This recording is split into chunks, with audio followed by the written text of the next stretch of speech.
This week at the UN General Assembly, the President of Israel chastised the President of Iran, accusing his country of standing at the center of what he called fanaticism and violence in the region. Hello, I'm Ghida Fakhry at the United Nations in New York. Welcome to this edition of Talk to Al Jazeera. My guest is Shimon, the President of Israel. Mr. President, thanks first off for joining us. Thank you. You spoke to the United Nations General Assembly and you've been castigating Iran, accusing it of developing a nuclear weapons program. Do you have any evidence to back up these accusations? First of all, they don't deny that they are going to produce enriched uranium. On top of it, they are building long-range missiles. If they wouldn't go for nuclear weapons, they wouldn't need long-range missiles. Doesn't make any sense. Iran is a poor country, and to spend so much money on unnecessary missiles and unnecessary bombs looks a little bit like a strange story. You say they're building a nuclear weapons program. Yes. What is the evidence to back those accusations? They say they're building nuclear energy for peaceful purposes. I'll tell you. First of all, they don't deny they are building, they are trying to achieve enriched uranium. Then the head of the United Nations organization in Geneva, who is an Egyptian person, said he cannot say clearly that Iran does not build a nuclear weapon. We have our own information. And then again, if they don't build nuclear weapons, why are they spending so much money on long-range missiles? It doesn't make sense. But what is the moral authority of Israel to criticize Iran on this issue when Israel was the first to introduce nuclear weapons to the region? Israel never threatened any nation. Iran threatens Israel. You know, if Switzerland will have a bomb, who would care? Israel never attacked anybody, never. We were 7 times attacked in 6 years, don't forget it. We have had to defend ourselves. By the way, Israel never said that we are going to introduce nuclear weapons. There is a suspicion about it, and the suspicion is a deterrent. But Israel never attended. We gave back all the land. We never initiated a war.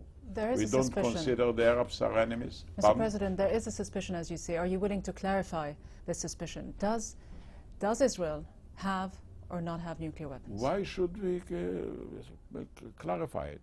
If the suspicion prevents them from attacking us, okay, it's enough. If you can, by suspicion, defend your land, it's much better. But it's a simple question. Do you or don't you have nuclear weapons? I said Israel has said clearly that we are not going to introduce nuclear weapons in the Middle East. And you know, Amr Musa... Are you saying you do not have nuclear weapons? I answered it. We are not going to introduce it. I don't want to tell all of our enemies that wants to attack us, you can go. But Why it's been should well we? documented. Even Israeli historians have written about it, have said that there is a nuclear Israeli bomb. Indeed, There the are CIA different- has said that as well. Prime Minister Olmert himself said it before he retracted his comments. No, he never said anything like it. I'm sorry. He never said anything. No Israeli ever said it. And historians, they have different histories. So historians don't have the same mind. But I'm telling you, you have to start with the intentions. I'm repeating it.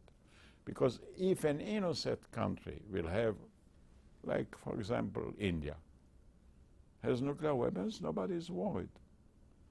But when you have a man who is totally irresponsible, who goes around and spread threats and hatred and superiority and arrogance, who tells the Arab world, not only us, that he wants to control the whole Middle East religiously. You know, the Arab world is split about him, not only us. He never said he wants to control the whole world. He did not attack any other country. No, he says he wants to have that the Muslim religion of his kind will control the Middle East. Otherwise, why does he support Hezbollah? Why does he support Hamas? What does he want to do? But we're talking about the nuclear issue, though, Mr. President. Is this policy of ambiguity that Israel pursues okay for Israel, but not okay for Iran? Bombs don't fly like angels. It's the people who make them fly. And here has a man that I do not believe there are many serious people that will trust a word of him. His appearance is a shame. You know, he renewed the protocols of the elders of Zion. He tells story that doesn't make sense. He tells there wasn't a Holocaust. Who is he? He's an historian. And he says the Jews have to go back from the places they came. He has to start with Moses. You know, Moses came from Egypt. I mean, all this is a total nonsense. Even, you know, you cannot argue logically with a person who is not logical. But this isn't just about President Ahmadinejad. This is about an entire nation No, feeling that it is entitled to developing nuclear energy for peaceful We have purposes. nothing against the Iranian nation. With the Palestinians we are negotiating. With Egypt we have peace. With Jordan we have peace. We are telling the Arab world, you want to negotiate? Please. We are telling the Syrians, you want to negotiate? Please. We tell Lebanon, we want peace, let's make it. How can you compare it? Yet Israel has also made the claim that it is ready, willing and capable to strike militarily at so-called Iranian nuclear facilities. Is this a way to bring peace to the region? Israel never said it. There were Israelis who said it. It's not a position of the government of Israel. We have never threatened anybody. And if they will stop threatening, we have nothing against Iran.